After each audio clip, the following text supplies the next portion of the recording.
Well, what a day we've had, and thank you to all of you who have attended today.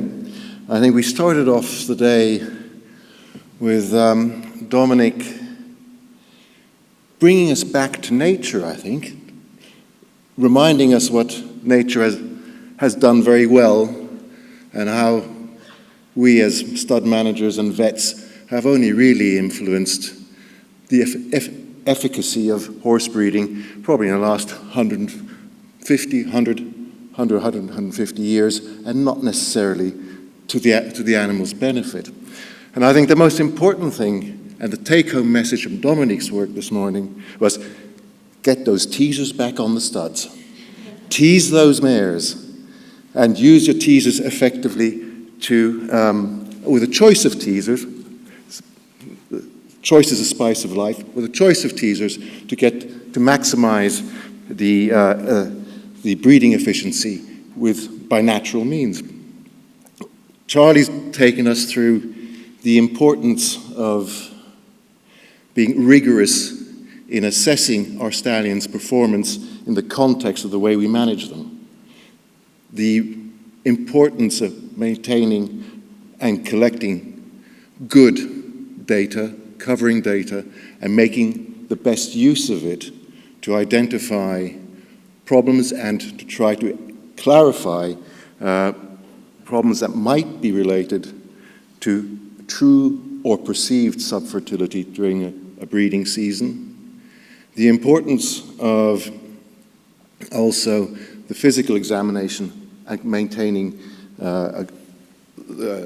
continuity of monitoring our stallions, both physically and also with dismount samples, and making intelligent use of dismount samples in the monitoring of the horses. And then the discussion about the genetics of subfertility, and in particular the importance or the meaning of the FKBP6 genotype in relation to subfertility in the thoroughbred. And it's fascinating that it's been so far only identified in the thoroughbred in that sense. I'll be fascinated to hear when and if cases occur in other breeds, especially those breeds that have a high proportion of thoroughbred in them, which many of our warm blood breeds have.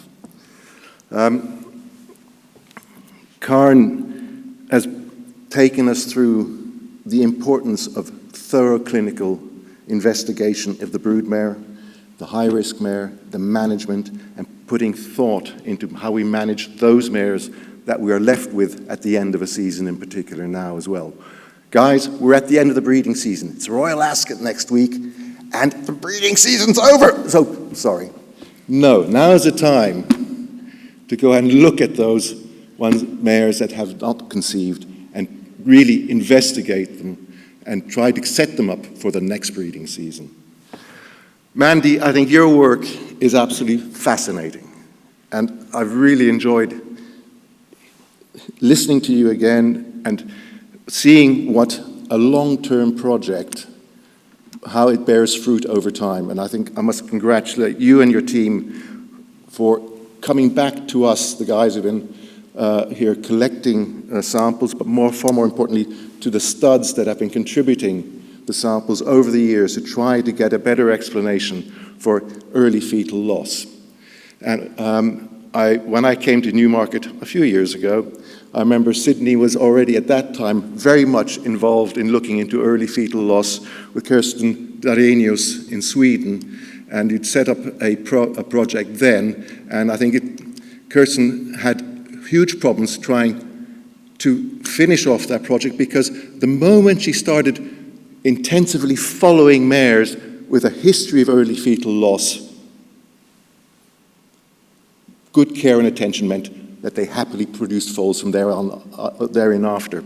We've come such a long way, and I think the information you're producing for us is absolutely fascinating and vital in understanding what happens in that phase of pregnancy and how those pregnancies are lost, and that it is not all just due to infectious causes or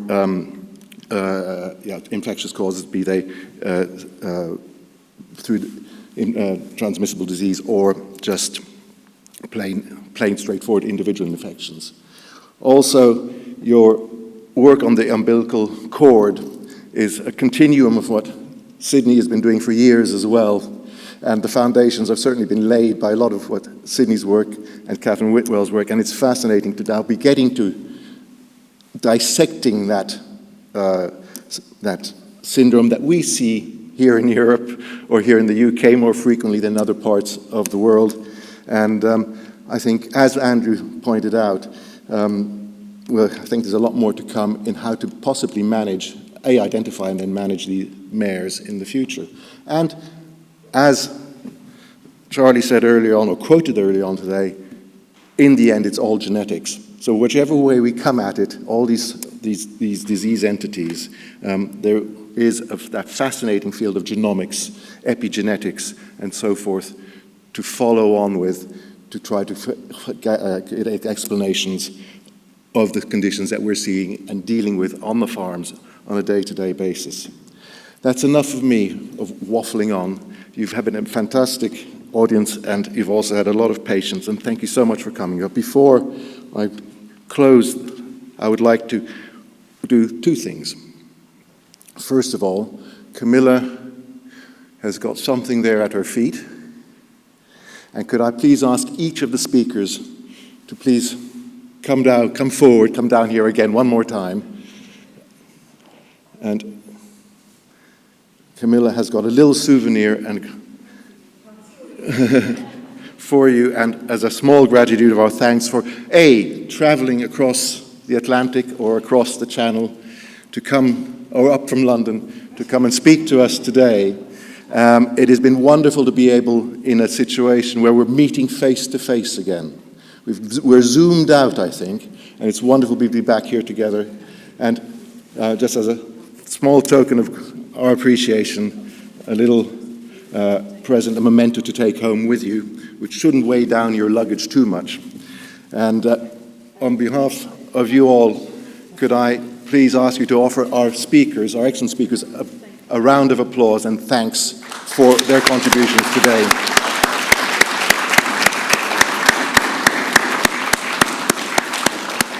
And we certainly hope to welcome you back here in Newmarket at some point again soon, either as a group or individually. And it's always great to keep in touch with you all. And thank you so much for coming.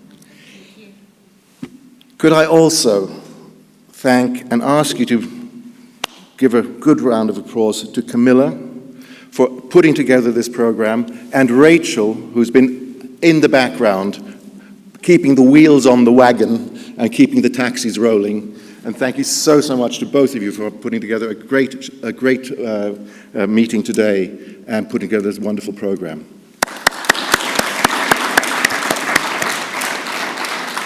And last but not least, I would like to also thank Tattersalls, who have been tremendous hosts to us today, have given us the access to the pavilion, and their wonderful support for us and hosting this meeting here.